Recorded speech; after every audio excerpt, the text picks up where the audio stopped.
Hey there, I'm Mark from Spectrum Pulse, and today we have from IDLES, TANGK.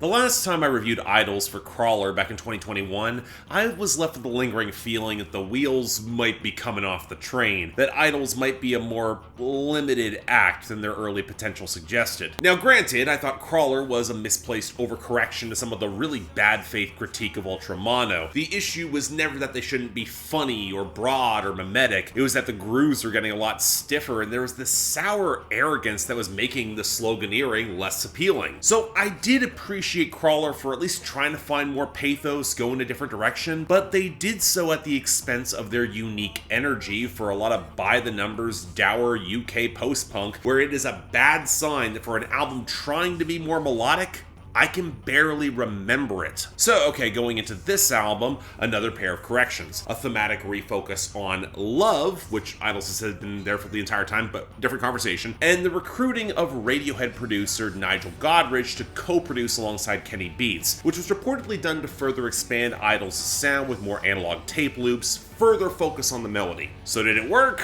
Well, somewhat. The frustrating thing about TANGK is that the more listens I've given it, the more I found details and flair that are going underappreciated. Like with Crawler and Ultramono, I think there is more emotional substance and nuance that IDLES will normally get credit, but it's also easy to see why it's going to get missed because the band's performance formula and flaws are a lot more immediately obvious. Part of this is that IDLES are continuing with the genre experimentation, but with a slightly lighter touch. More programmed beats, hollowed out pianos, a bit of strings and saxophone, more dance rhythms that incorporate a collab with Soundsystem, even drawing on jungle music for a song called, well, Jungle, and I'd consider it probably the best on the album. But one of IDLES' greatest strengths was that wild immensity that Space gave them on their first two albums that made their grooves so lively and powerful. And while this is less clunky than Crawler, a very slow opening stretch and muted ending makes the project feel lacking in firepower. And while Talbot is trying to sing more and show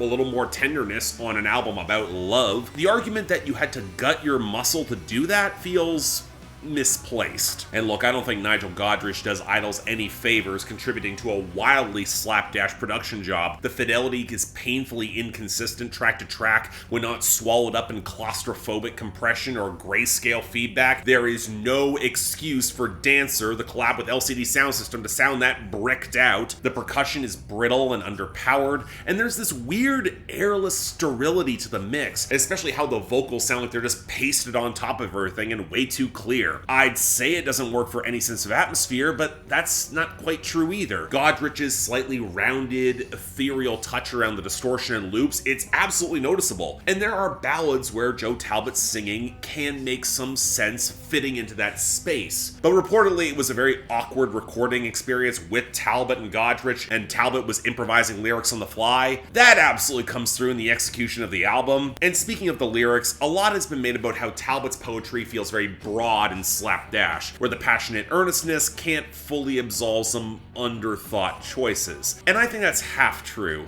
Talbot's a sort of writer and performer that sucks up all the oxygen in a room, often on sheer blunt volume, and writing about love in that way is gonna alienate some audiences who do not want to match that kind of intensity, want something more subtle, and that style of writing can be kind of an odd fit for slower songs. Where I think the mistake comes in is the conflation of his sincerity with simplicity, and where Godrich's off-kilter choices actually kind of make sense in highlighting just how that sort of love can be smothering, or at the very least quite a handful, of which Talbot does actually seem somewhat self-aware. It doesn't always work. Roy is melodramatic to a concerning extent, where the montage of breakups on A Gospel is handled a lot better, and I can see how the performance on a song like Hall & Oates might be taken as more literally as a weird misstep when Love for Friends are conflated with a famously dysfunctional duo, and honestly the Love for Children on Gift Horse is kind of weirdly framed. But again, I think idols are mostly aware of the pitfalls that this sort of over-the-top passion can have, because another aspect of love they comment on is nationalism, love of country, specifically the British monarchy, highlighting a juxtaposition between the pure love for his child to the exploitative reverence cultivated for and by the royal family. There's a deeply felt optimism in recognizing how much that love of any stripe can mean to that person, but where and how it's placed matters just as much. Makes a lot of sense that the album cover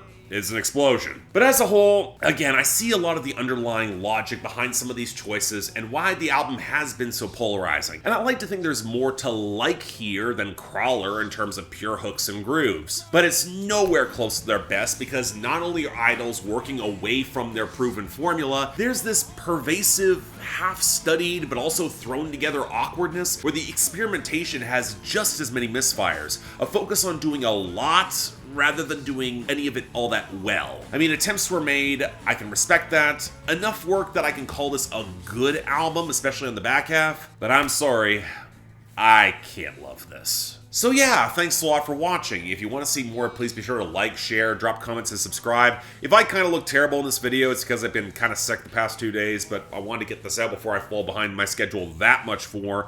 And Billboard Breakdown's going to be a bit of a handful tomorrow, but hey, that's on the other channel. If you're curious, please go check that out.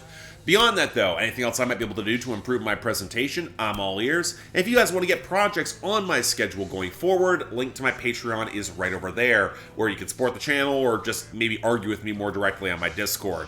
Options available, do not feel obligated, tough times, I understand.